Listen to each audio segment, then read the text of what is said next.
What is up, everybody? Welcome back to another NBA Rundown brought to you courtesy of Run Pure Bets and Run Pure Sports.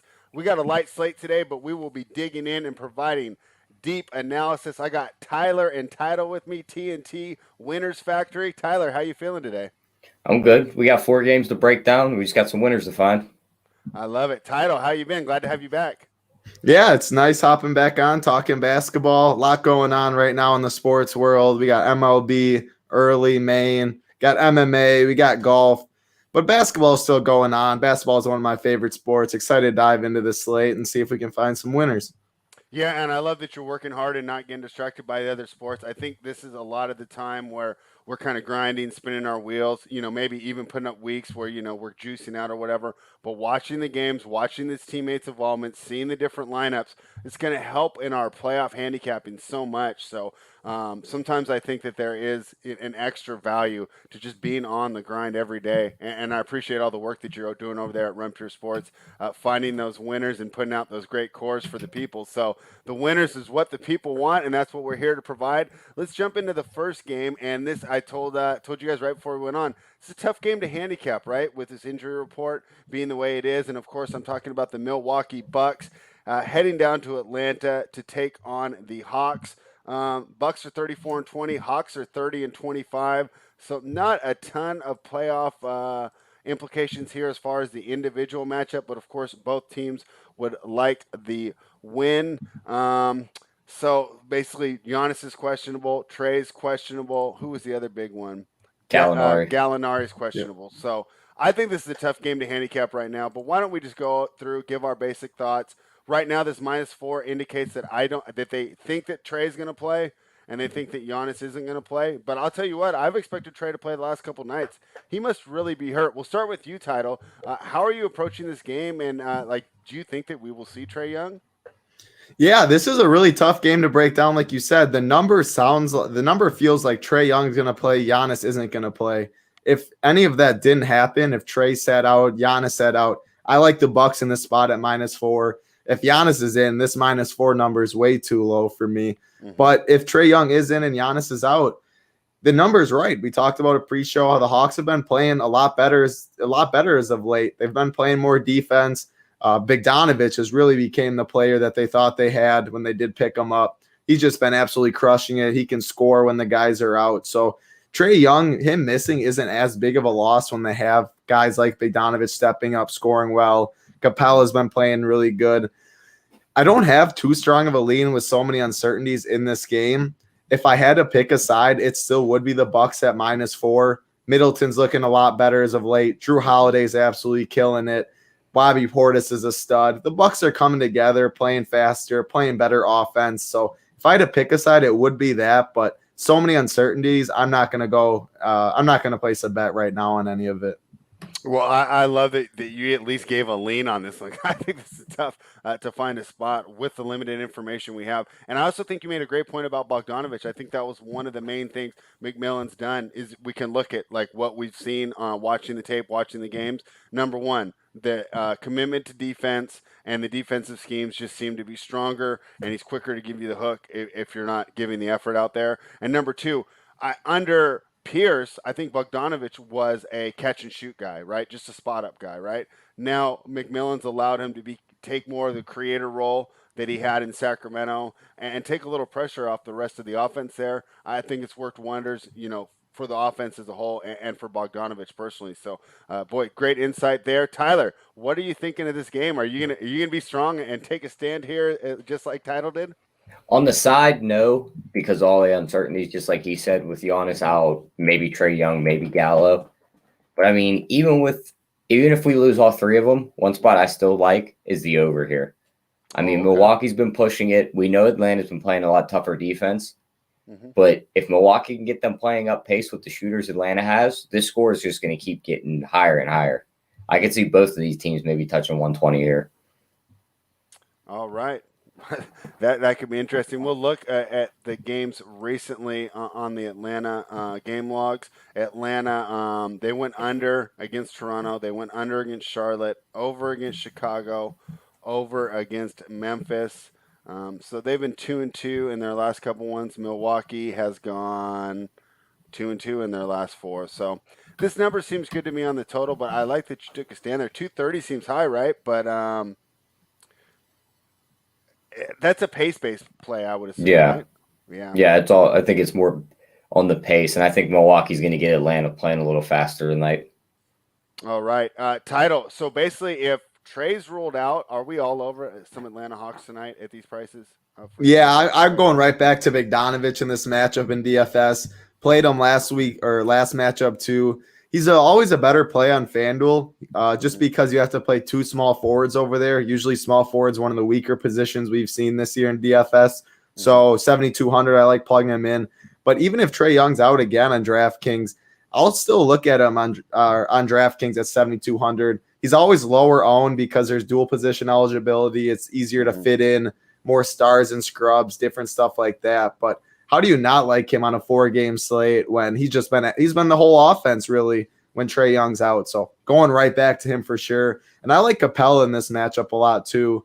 Regardless if Trae is in or out, this just feels like I think it's going to be up tempo, like Tyler did say. And these are the games Capella flourishes in with his steals, with his blocks, his lobs, double upside. So I think it's a pretty close game as the spread indicates. So I think starters get a lot of run, and anytime Capella's getting 30, 35 minutes, I like him in this matchup too. So those are my 2 favorite on the Hawk side if Trae Young does miss.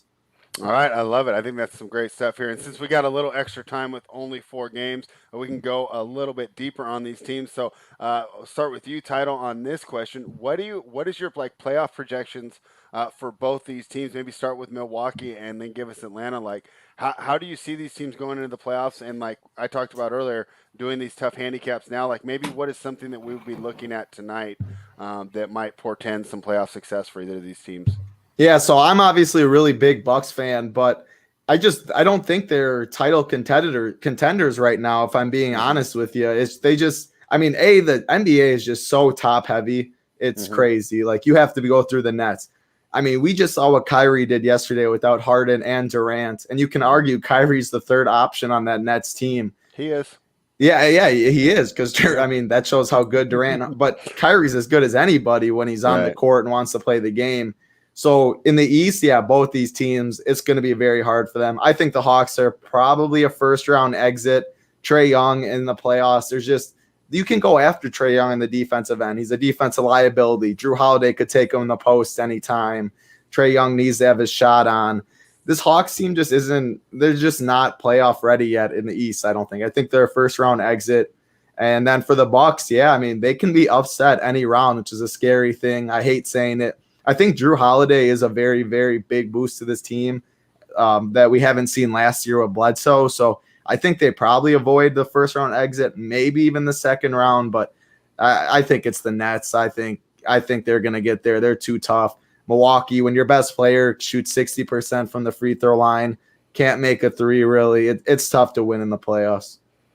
All right. I think those are some great points. Tyler, what do you think of the Bucks and the Hawks as we're kind of looking forward to the playoffs already? You and I talked this morning. We're already counting down the days, right? Let's get rid of the drag of this regular season and start getting some real handicapping going, right? But what do you think about these teams? I mean, just like you said with Milwaukee, definitely the 3rd best team in the East. I think they definitely get out of the 1st round. The 2nd round gets a little tricky. I think you could see them in the conference finals. I think they could upset one of those 2 in Brooklyn or Philly, but they would have to play like the perfect series. And as for Atlanta, they remind me of like when Golden State was first coming into the playoffs before they went on their little dynasty run. So the 2014 team? Yeah, they won that first series, then they ran into the Spurs and got handed it to them. Yeah. So I could see Atlanta maybe getting somebody in the 1st round, they win, and then they move on to one of these top teams, and that top team just disposes of them. But then we see a better Atlanta come out next year with that little bit of playoff experience. Yeah, it's going to be interesting. There's going to be a couple leaks here. So if Atlanta can draw Charlotte in the 1st round. Yeah, whoever draws Charlotte's going to be good. But they could also end up with Boston, which is going to be a really tough series against talk about an experience different, right? Even though they're both pretty young teams, I would say, the amount of experience that Boston has in the playoffs. So not a lot of hopes there for Atlanta here. I'll throw out a team in the East that I think is really sneaky. I want to hear what you guys saying too, but I think the Indiana Pacers can play with anybody in the East, I and agree. they're going to be a team I'm going to be all over a lot in the playoffs in a betting market. I mean, they have Brogdon, who's very stable. Karis LeVert's very, very good. Sabonis is playing very high level. Turner with the size and the rim protection. TJ McConnell off the bench is just a winner. He'll get it done in every aspect. I think this Pacers team is going to give a lot of people troubles, and they're not a hard out for – I mean, they're a tough out for anybody. What do you guys think about them in the East? I'd agree with you, and my main concern for the Pacers is they need to be 100% healthy. I don't think they can. The four guys you mentioned, Turner, Sabonis, LeVert, Brogdon, they can't eat injuries to any of them. Yeah. And even they're already kind of hurting at the wing, losing some of the Holidays or, those backup guys, Sumner. It could be rough too. But as those rotations shorten, I think you need those four studs in there. So I'd agree with you. They could be really dangerous. Depending on the matchup, you need a Turner-proof matchup there, right? So Turner's going to look great against the Celtics in my mind. Definitely going to struggle against Philly. Turner probably looked pretty good against the Nets. Probably struggle against Miami. So what do you think, Tyler? How do you feel about the Pacers? Yeah, I think they could be a tough out. I think it just all depends on the matchup for them. Yeah, I think if they draw that Miami matchup, I think that could be bad news for them. And as these rundowns continue, right, and we're getting close to those last 2 weeks of the season, it's going to be interesting to see if there's any kind of game theory or meta game like you guys. I want to see if one of these DFS Eastern side teams hunt down Charlotte in the standings. Yeah. Right. And on the same side, on the Western Conference side, are they going to try and avoid the LA teams if the Lakers continue to slip, missing Davis and LeBron, and then they fall down to 6 or 7, our team's going to be trying to drop out of where that is. So there could be some metagame that we'll be keeping our eyes on too. So it'd be funny to see a playoff contender tank. I think I've seen it a couple times in the past, but I can't remember off the top of my head. Definitely be looking into that so we can have a little more historical context as we look at these games going forward on the NBA Rundown. Brought to you by RunPureBets.com. Please like the video, subscribe to the channel, head on over to RunPureBets.com. You want access to my picks, Tyler's picks, HTP picks, and the rest of the crew. Promo code BETS25 off. So thank you for checking that out. The next game, Golden State Warriors travel to Cleveland to take on the Cavaliers. Remember when the Cavaliers were good for the first 7 games of the season? Yep. Yeah, that's a far cry right now. Cleveland's getting 6.5 at home on a total of 224. Steph looked fantastic last night. These Warriors tend to beat up the sorrier teams. Do you think that trend continues tonight, Title?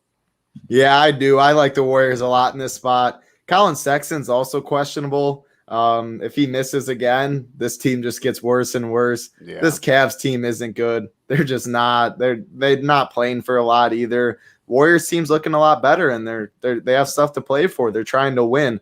-6 for Golden State. I think that's the clear side for me. This Warriors team's good. We talked about in the pre-show a little bit. Maybe on a normal game, we'd worry about Steph sitting on a back-to-back or something, but he didn't play the entire fourth quarter yesterday. They didn't need him. 11 made threes. This guy's just dialed in. -6. Give me all of that. All right. Yesterday, Travis and I had probably the easiest casher of the show, and that was Steph over 4.5 threes. Are you seeing any numbers, and do we go right back to that? I mean, how high would they have to put this to where you didn't bet? I mean, I almost think 5.5 is still a good bet. Yeah, I mean, 5.5. That's Steph's the only player in the world that you'd feel good about that Dame bet. used to be at that high too when he was on that streak last year. They were putting him at 5.5 too. Without CJ. I think they were around with CJ last year, but he kept putting up 40-point nights every night. And they were dropping it at 5.5. But yeah, no one on who's gonna stop Steph on the Cavs today? Their pick and roll defense is awful. They just don't play as hard as some other teams do. Yeah, I would take the over. Do you think that Steph. They don't play hard, or that they're just not that good? I just like the hedging on a pick and roll, like a hard hedge where you want to force them 2 dribbles back to half court to make you know what I mean? There's just certain techniques, and maybe it's just that extra effort when you need to hedge on a hard pick and roll to double team to get it out of Steph's hand, where teams like the Cavs, just Steph can go around them more and they don't hedge enough, and just the little boxing out, just the little things that lose you games in the long run. It's probably not just the effort and wise, but what about Houston Rockets? they make one pass on the offensive end and someone's chucking it from the corner for a 3 right away. It's like they're not playing basketball. They're playing, we have a little open shot 5 seconds into the shot clock and they're chucking. Just seems like more of the technique and fundamentals of the game the players just lose it more than if you're playing in the playoff hunt, coaches are on you, stuff like that. So maybe it's not effort, it's more so just technique, fundamentals, just sharpness. All right, Tyler. It's kind of scary taking road favorites in the NBA, but that's been one thing that I think was a hard transition for me at the beginning of the year, is I'm so used to taking home dogs. Home court advantage means so much in the NBA. Wasn't playing out like that. I think I've got better as I've begun to embrace these road favorites. What do you think, Tyler? A road favorite looking good here, or am I walking into the old bookmaker's trap? No, I mean, I agree with everything Title said on the Golden State side. My only worry is I still think there is that possibility that we see him or Green sit. So I wouldn't want to click that button until I have that news. Okay. But, I mean, that over-under for me, I really like the under there. The back-to-back for Golden State, Cleveland's, their offense isn't that good. Worst offense in the league, only averaging 103 points a game in 2021. Yeah, so, I mean, this could just be, even if Golden State blows them out, it could still stay under this 224. All right. Yeah. All right. I think we got a pretty good one on that. Yeah, and I'll tell you what, if Steph or Dre sit, that would be dirty because they didn't even give us like the obligatory questionable, right? So we can talk about it right now. I think that's the dirtiest move. But I mean, what's to say we see all these injuries come out around 2 p.m. Eastern time? Yeah. What's to say we don't finish the show and then 20 minutes in, Steph's questionable with a knee injury that doesn't exist? Saying, he could, if he's questionable, he was questionable last night too. Like nothing came up. Like he didn't wake up and like all of a sudden, So come on, guys, give us this news. Like I see DraftKings ads everywhere in every arena, but then it's like we're not doing the things that cater to the gamblers like the NFL does with their Wednesday injury report. Why do you think the NFL has a Wednesday injury report? There's no reason except for gambling, right? The NFL knew this a long time ago. NBA needs to get with the program. Come on, Adam Silver. I know you're not too happy with him, Tyler. This is another one of my grievances against Mr. Silver. Let's get these injury reports going. And speaking of a game with injury report, this is my article play, so I will not be giving out my side. You got to become a member of Run Pure Bets over at runpurebets.com. Promo code BETS 25 off to read it.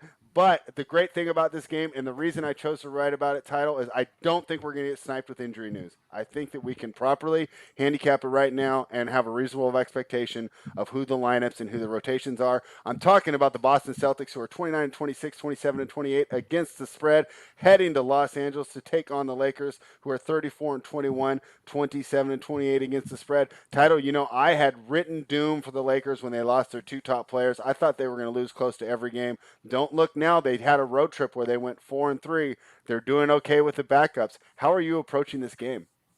This is a really tough game for me to handicap. I'm actually going to read your article after this. Haven't looked at it yet, and just tail you on this one because nothing stands out to me. The 6-point spread, I think that's pretty fair. I mean, the Lakers they give teams hard games. I mean, Dennis Schroeder, they got Drummond now. They got Kuzma, Morris. They fight, but they're just not very good. The Celtics, Tatum's playing very, very good as of late. Jaylen Brown's starting to come alive. Finally, they're giving Robert Williams more minutes. I mean, we've been asking for it forever, but now that I look at it, he was in the 30s 2 weeks ago. Now he's back to 24, 24, 26, 25. That is really, really annoying. I think this guy's a complete stud. Way better when he's on the court than when he's off the court. I don't have a lean on the over or the side in this game, so I'm not going to give a lean at all. I'm going to read your article after, and I'm curious to see what Tyler says about it. All right, fantastic. And so kind of speaking of what you said real quick before we go to Tyler, I think there was 2 trades that were made at the deadline where the GM was telling the coach, I don't like your rotations here, buddy. Like, you got to do something for me here too, right? Daniel Theis.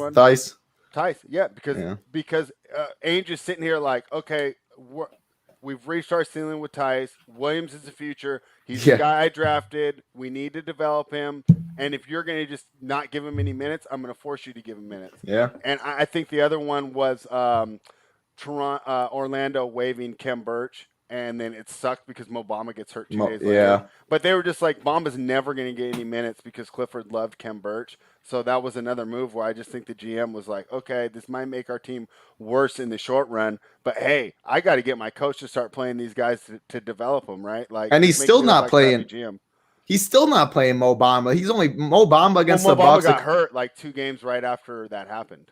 But even when he didn't get hurt, he played the Bucks like 3 games ago, and they were down by like 30 in the fourth quarter, and they brought Wendell Carter back in with 5 minutes in the fourth and closed out with him. And Mo Bamba only had 21 minutes because I played him in DFS. That's why I was so tilted. I know he did just get hurt 2 games ago, but the game before that, the minutes were only in the low. It's like a bad attitude. Like, what is he doing to not earn these minutes? Because you watch it on the court, it's not that bad. It's typical rookie mistakes. Yeah, it's good. We talk about it on the Hardwood Show all the time too. Some of these coaches, I literally just think are clueless, and like they just don't. They like Wendell Carter. They're stuck in their ways. Yeah, and Mo Bamba just hasn't been in the way. I mean, there's no other reasoning. I mean, he had 21 real points or 22 real points against the Bucks in 20 minutes when they had like 50 points in the third quarter. So, like, he's the only one that could score. How do you just give him 20 minutes? There's no other explanation. I have no clue the answer to that. I wish I did. I would have a lot more money in my pocket from DFS knowing the rotations, I guess. Yeah, I mean, you look at like Kem Birch, like he's probably like 98% of his potential. Mo Bamba's probably like 20% of his potential. So it's just like I was frustrated too, and I saw that move as like, okay, Clifford, I'm going to force you to play him. You have 2 centers on your roster now. 2. Yeah. Who would you rather have, Mo Bamba or Bol Bol? Ooh, I think Bol Bol. I would say they're pretty much the same player. I would say Bamba. Take your pick. I would go Bol Bol for his ceiling because I think he's still so raw. Bamba's probably maybe this. I don't know. They are very similar players. Yeah. All right, Tyler, give us your breakdown on the Celtics and the Lakers and what you're expecting down in Los Angeles on TNT tonight. Yeah, I'll say this is the big game tonight, the big rivalry. What do we have, like over 50% of NBA championships in this game tonight? Yeah, I know, huh? So, I mean, no real injury news. The big guys are still out for LA. Fournier's out for Boston. But just like you said, this LA team is scrappy. So it's like I really don't want to go against them. I could see this being a close game. But the thing that sticks out to me is when you have these big-time LA-Boston matchups on primetime, they tend to go under. Under. Mm-hmm. Yeah, so I'm probably going to take that under 212. I think that's a solid look in this game. And you know me, like the model's always telling me to take the extreme ones. So it's telling me always to take the overs over like 235 and the unders under 217. Yep. So I like under that there too. That's how I think about it too. I mean, when you see a 238, you're like, it's 238 for a reason, you know. Because if they come to 250, they're not going to post 250. Oh, no. Right? Yeah. But if they come to 227, they're posting 227. So when you see that 227, that's the real line, right? Yep. I mean, that, you know, when they start to get those really highs and those real lows, they're not going to post them. If this number came out to 202 tonight when they were doing it, and I'm not saying that did, and I'd actually have to relook to see what mine came out to. But they're not going to post 202, right? Because they know that they'll just get slammed. So they're going to make it, you know, a number that they think is bettable. But I think that's where sometimes you can find the edge when you're modeling this game. So I think this is going to be a lot of fun. I think the Lakers have done pretty well, actually. I thought they were going to lose like 30% of their games. And I was just thinking about the difference between Luke Walton and Frank Vogel. This Kings team has more talent than the current Lakers squad, and Vogel's able to get a winning record out of them. I think it's been quite the the tribute to what a coach that Frank Vogel's become. So just because we got a little extra time, Title, I'd love to hear your thoughts on Andre Drummond's effect on the Lakers for the playoffs. Do you think it matters at all, or do you think it's just kind of like a big name, small impact? No, I think this is one of them that does matter a lot, and not more so just Andre Drummond's a stud or any of that. It's Marcus Gasol is dusty. They had to get him out of the equation. Mm-hmm. Montrezl Harrell's way better off the bench in the second unit when he can just do Montrezl Harrell things. And Drummond's going to know his role. When you play with LeBron and Anthony Davis, I mean, Anthony Davis and Drummond in the front court, they're getting all the rebounds. Drummond's very good at offensive rebounding, putbacks. Drummond's a good basketball player when he wants to be a good basketball player. So I think this is a very big signing. Like I was saying with the Nets, LaMarcus Aldridge, Blake Griffin, that didn't do anything for their team. I know Aldridge just retired and stuff. Yeah. If anything, I thought it hurt them because I think Nicholas Claxton's a very good basketball player and he was going to lose minutes. This Drummond, though, I think this was a very good signing. The Lakers, I know their injuries, people don't know what to expect. This Lakers team is going to be contending late. I mean, they're very good. Drummond makes them better, in my opinion. Yeah, Tyler and I said the same exact thing about Claxton before you jumped on this morning. We were just hanging out, going over things. I actually don't think that hurts the team at all. So it's good for him to go ahead and get that taken care of before it gets any worse. And I don't really think it hurts the team that much. I think it helps. Nice games. I think it honestly helps the team because Steve Nash is now forced to play Claxton, whereas if you have Aldridge, Blake Griffin, and Claxton in the bench in the playoffs, he's probably going to pick the vet that they paid for and picked it. You know what I mean? It's just one of those things, I think. Yeah, and Claxton defensively is so much better. Very good. 1 through 5, he can defend. Yeah, so all right, we agree with you there. Tyler, do you have high hopes for Drummond making contributions in the playoffs for the Lakers? I think he'd be good defensively to a point. My worry is when they do match up with, say, like a Phoenix that has very good guard play. What's stopping Phoenix from walking down the floor every time? And running a pick and roll. Kicking it to Devin Booker, get your screen from Ayton, and now it's Drummond against Booker. And that's then they can go AD at the 5 and stuff like that. That's what I think makes them so tough. They're going to have to. Around. Yeah. Because Drummond, if it's a good matchup, Drummond can play 30 whatever minutes. But if you don't need him, the Lakers, I think they can go AD 5, LeBron, you know what I mean? And then there's just so many ways this team can go.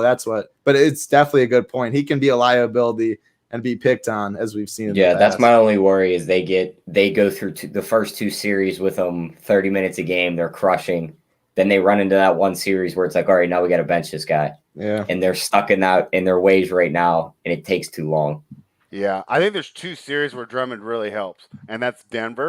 Yep. Because he's going to take that Dwight Howard role to kill Denver on the offensive glass, and that's why I love the Aaron Gordon pickup because it's almost like preemptively seeing that. And I think against Utah with Gobert down there, right, the pick and roll thing's not going to happen. You're not going to play them off the floor. They can sit down low and just do, 80s big man things and, not, play the 4 out, not the 5 Where out. would you consider them right now? Just ranking them in the West, Utah. Probably like 4th. That's what I was. Okay, I'm not the only one. Because I think the whole live by the 3, die by the 3 kind of slows down come playoffs for them. Because that's how they win a lot of their games is they're chucking 3s. So Utah teams, go ahead. Utah or the Suns? That's what I was going to ask. I like Phoenix more right now. What do you? I'd probably take Phoenix too. I think Phoenix is, I'm with you. But I do think Donovan Mitchell is still one of the most underrated players in the game. I mean, this guy he's feeling it this year. He's legit. In like New York or Philadelphia, we'd be talking about him as like a top 5 guy. Yeah. My main concern for Utah is the slowness of the wings going against, like the Clippers, the Lakers. I mean, it's just like, I don't want Bogdanovich and Ingles. Ingles out there, yeah. Yeah, I mean, it's just like even against the Lakers, going against LeBron, AD. And what happens when defenses tighten up on those 3-point shooters? It's like everything changes right then. Yeah. Them guys ain't beating you off the dribble to get to the hoop. So, yeah, that's going to be a lot of fun. And I actually didn't downgrade Denver as much as I thought I would. When I watched them last night, I don't mind this team with the more like nondescript guards, like without the shooters. Like originally, I completely written them off. Title, do you think they still got a chance to like upset one of the LA teams? I wrote him off. To be honest. I think Jamal Murray means that. I mean, Jamal, that's another guy. Like when you need a bucket, he can get you a bucket. Now Give I'm him worried. The ball and get out the way. He'll get you that point. Now I'm worried that they don't have that guy when they're going to need someone like. I mean, Jokic can do so much, but he can't do it all in the playoffs against the bigger teams. I think it's going to be one of the 2 LA teams now, and that's so sad because I thought Denver was. I thought they easily could have done it. They could have won it all. This team is so good. Yeah. But I view Jamal Murray as a very elite point guard, which sucks. Our guy Joey in the chat. he He hates the Nets so much. You bet the Lakers. So that's funny. I was going for the other LA team. I was looking this morning. Clippers are 550 with Rondo. I kind of really like that. Remember what I said, spread? They were flying under the radar. No one wanted to talk about them. Yeah, no one wants to talk about him. But now, like, I don't have to have Kawhi as the primary ball handler in those last 5 minutes, and I think that we're going to get way, way better shots. I don't think we're going to see those Paul George hero ball threes, work in isolation for 16 seconds. Rondo's not going to let that play. Like, in his mind, like, he's the best player on the floor. Like, yeah, he's going to get the ball. He's going to set up the offense. Yeah, he's not going to be intimidated by these guys. He's going to make sure they play basketball the right way. That was my pick to win it. My pick to win it all with the odds. I think that has the most value right now. And I keep saying to my friends, I think the Clippers we just haven't seen them full strength all year. And Zubac is a solid center too. And they have Ibaka. They're just a very good team all around. I think no one's been talking about them, so I definitely agree with you. I think it's Nets Clippers, to be honest. So it's plus 550 right now. Do you think I should pull the trigger right now, or do you think that maybe we'll get a better number if they go on like a little losing streak? I think that's about what it's going to stay at for a while, to be honest. Right. I might go ahead and jump in and pull the trigger right now. Yeah, I'd do it now before, because if the Lakers stumble and then the Clippers climb up more, that number might change to 4-1. Yeah, you're right. All right, let's talk about the last game of the night. It is the the Sacramento Kings. I mean, talk about not being deserving your names. How are they the Kings? 22-33, heading against the Phoenix Suns, who are 39-15. Last night, this line was -9. Nobody likes the Kings. It's out to 12.5. I think that's a little too much. I know the Kings suck without Rashawn Holmes. I know that I faded them last night. I know that I enjoyed a pretty much stress-free victory. I think they cut it to like 8 with like 3 or 4 minutes to go. But for the most part, it felt like a win the whole evening. But I don't know. 12.5 seems like a little bit of an overreaction. Title, what do you think, and how are you approaching this Kings-Suns game? I don't think you could have said it any better. Like, I like the Suns a lot, but 12.5 against De'Aaron Fox, who's playing as good of basketball as anyone. Tyrese Halliburton's a very good basketball player. Buddy Hield returned yesterday. They have Harrison Barnes. Whiteside, who doesn't see a lot of minutes, but he does. Anytime he's on the court, he does really well. Big body, good rim protector. 12.5 is way too much for me to pull the trigger on the Suns. I don't know if it's quite enough for me to take the Kings in this matchup against the Suns. I think it's more of a stay away spot, but there's no chance. I mean, 12.5, the value has to be on the Kings, I think. And as far as the over under, man, it's another tough one. 234. I think I lean the over a little bit, but the Suns can play good defense, as we've seen too. If I had to make any pick in this, I lean the over, but it's going to be a stay away for me. Yeah, and I would love to give out the over too. There's no way I can do that in good conscience. It was 229 last night when it opened. It's all the way out to 234. I mean, no thanks. So I think they posted the wrong number, and I think the market moved it to the correct number. I think 234 is good. I think at 229 you had a ton of value, but there's no way I can endorse number one giving out an under in this game, and then number two. Giving out a 5-point stale line. If you were going to argue that you try and grab the free 5 points, it's just that Phoenix plays a slow pace. It should be a blowout, in which case the pace in the fourth quarter should be absolutely terrible. But like I mentioned in the chat when me and our guy HTP were talking about it last night, it's hard to be at a slow pace when you just have a wide open path to the rim and nobody protecting it, right? And that's what happens when you're playing the Kings. They just give you those lanes so easily. Halliburton's an okay defender, still a rookie. Fox tries hard, but he's just not good. Hield doesn't even try hard, and he's not good when he tries. And Hold on. You said Fox tries, but he's not good? At defense. Oh, okay. I misheard you there. Yeah, no. I'm just talking about. I thought you were throwing him under the bus. I was going to be like, whoa. No, he's awesome on the offensive end. And it's for such a small point guard. It's not like I watch him and I see, like, oh, you have all this defensive potential that you're not living up to. Yeah. He's smaller than most of his opponents. And he just, I see the effort. It doesn't look like he's out there dogging it. Like, when I see Hield, I think he's dogging it. I'm just like, what are you doing out there?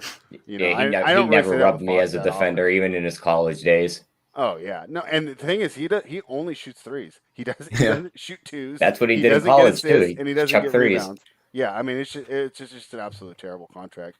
But Tyler, give me your thoughts on this game. Are you gonna take the 12.5 here? Are you laying it with the Suns? Do you think they win by 25? And what are your thoughts on the newly inflated total? I do think they win this game by about 25.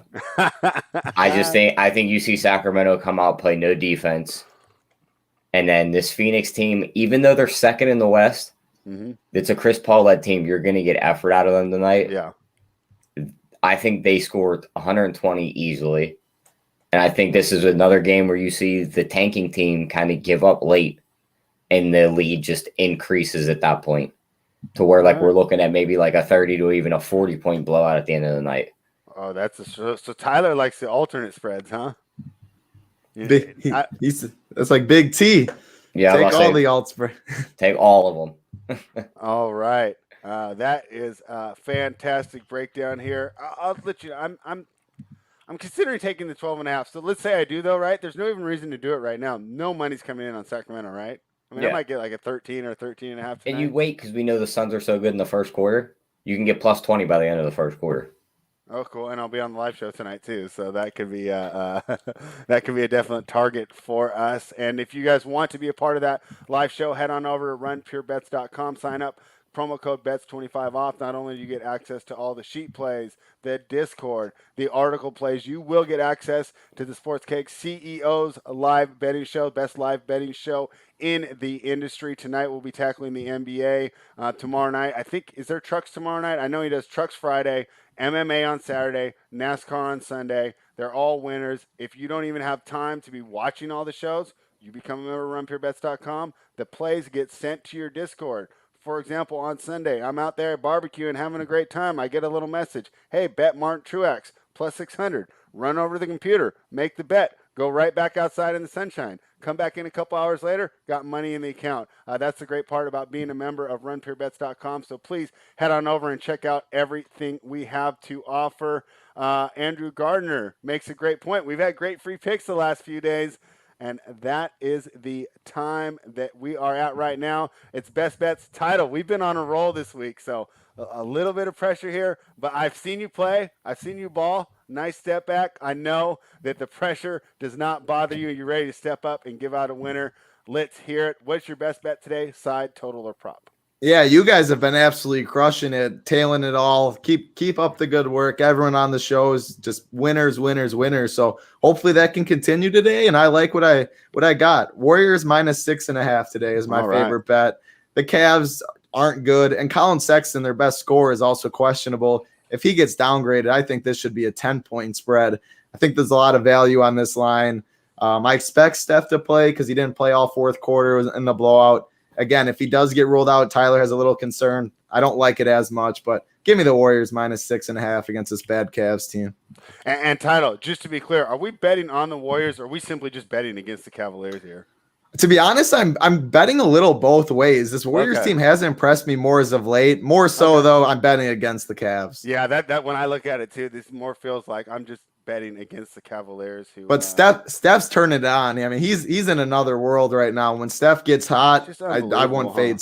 Yeah, he is. Yeah. He's fun to watch. Yeah, one of the most fun players of our generation for sure. Tyler, you're on the clock. Best bet, side, total, or prop. What you got? I mean, looking at it, I'm going to go to that primetime game. Let's hear it. Give me that I under. already know what you're going for. Yep, give me my under. All right. I am placing that for you right now. Let's see. So let's see. You've taken away the couple ones that I was looking at.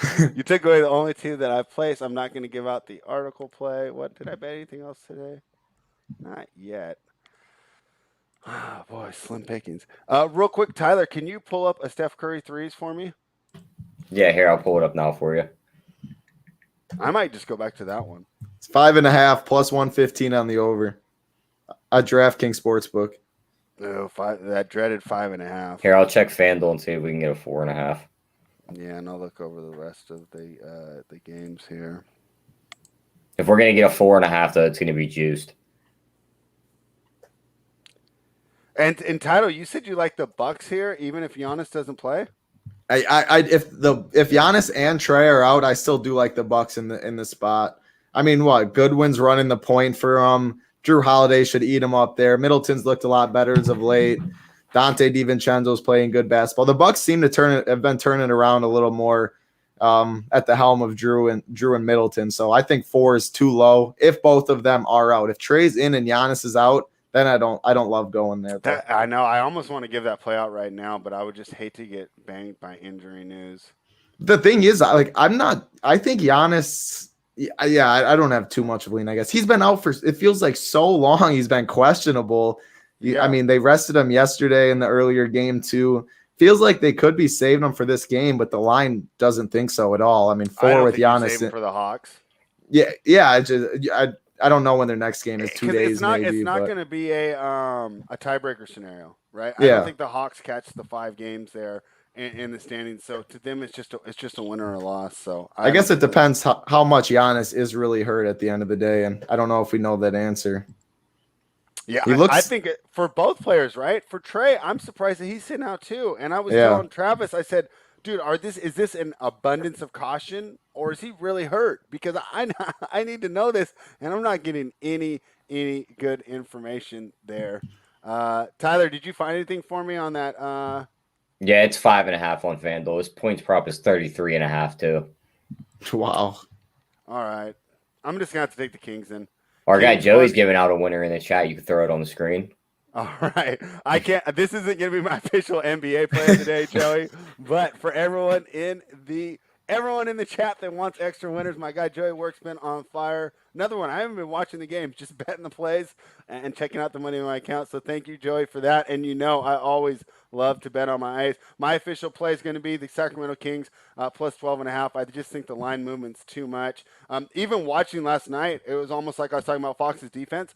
I felt that the Kings, I didn't really fault their effort. I just felt like they just weren't as good. But it didn't seem like to me like a team that had quit or tanking that we've got maybe from the effort from the Cleveland Cavaliers lately, the effort I saw from the Oklahoma City Thunder last night, right? It didn't necessarily seem like they tanking, just seemed like they weren't good. I also bet Phoenix minus 12.5 the other night against Houston, and they didn't really keep the gas pedal on in the fourth quarter. They were up by like 23 in the third. I thought for sure I was going to win, and they ended up not even coming close to cover. In fact, I think that the Rockets had cut it to like 4 with like less than a minute to go.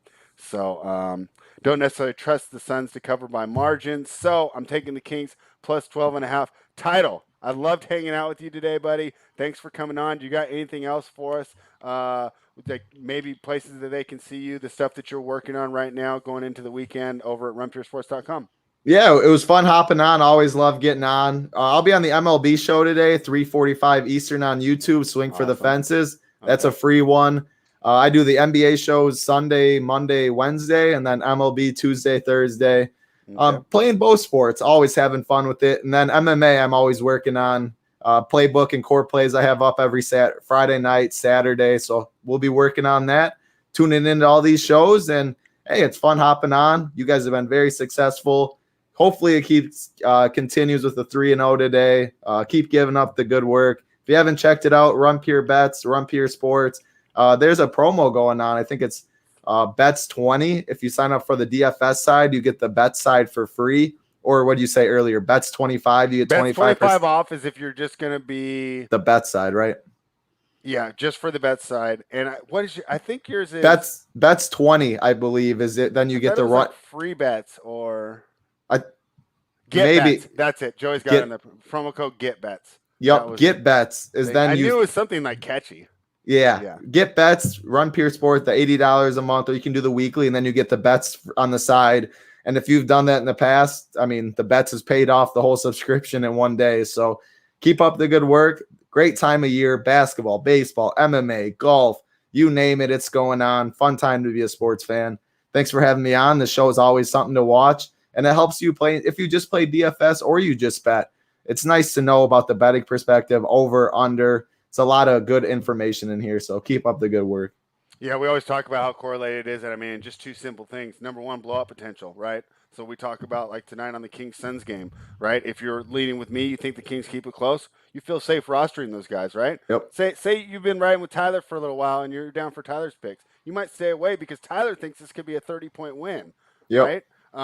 Same thing when we're going for the totals, right? I mean, obviously, if I think it's going to go over the 235, I'm a lot more excited to get involved in this game where, hey, 212 for the Lakers going under. Hey, maybe we just fade that game altogether, make it a 3-game slate, and find the winners there. So I love the way they correlate. I've been having so much fun making the little $1 lineups and $4 lineups using your guys' core and just kind of getting involved and trying to learn. And of course, there's a steep learning curve here because Oh a yeah. lot of guys like matchups I do. And I'll talk to Travis about it, and he goes, but still, like the price, you know what I'm saying? You're just paying too much. So I'm able to identify the smart matchups, but DK's already done that, and they put Zion at 9,600, or they put, Yep. Rashawn Holmes, who was going all the way up to 7,200 before he got hurt. But I love how much that I'm learning, and I mean, it's just been so great having you guys on. Tyler, anything else before we get out of here? Nope. Other than Dante Di Vincenzo just hit the injury report for Milwaukee. He's listed questionable now. Ooh. So this one can get a little funky. Does that affect the line to you? It still shows 4 for me, but I mean, to me it does because now you add Pat Connaughton in, and Pat Connaughton, his plus minus has been absolutely terrible.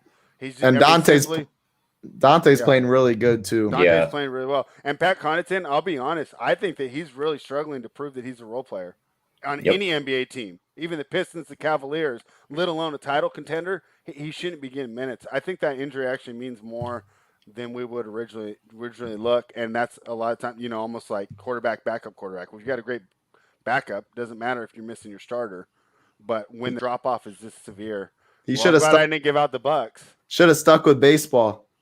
He was a very good pitcher. Was he really? No, he played both sports at Notre. Yeah, Pat Connaughton. I mean, he has like a 43-inch vertical too. The guy's a freak athlete. Yeah, I know. I've seen him dunk. Like he can get up. Yeah, he can throw. He was a very good pitcher. Notre Dame. Good ball player. Maybe should have stayed there, but hey, he's making a lot more money than any of us playing a game he loves in the NBA. So I'm not hating on him. Well, man, after next couple Millie Makers title, we'll see because I've seen the way that you guys have been running, and you might be making more than him. You keep putting in these good lineups. Joe Work got a great reminder for everyone. Hit the like, subscribe to the channel so we can continue to bring you actual gambling content. Tomorrow, we'll be back with Tyler and AP. On Saturday, it will be just Tyler and I giving you guys all the winners, not to mention all the great content Run Pure Bets will be giving you with all the live content for Jay, the UFC, NASCAR, baseball. It just doesn't stop. Thank you, everybody, for joining us. Thanks again, Tyler, for hanging out. I'll see you guys tomorrow, and run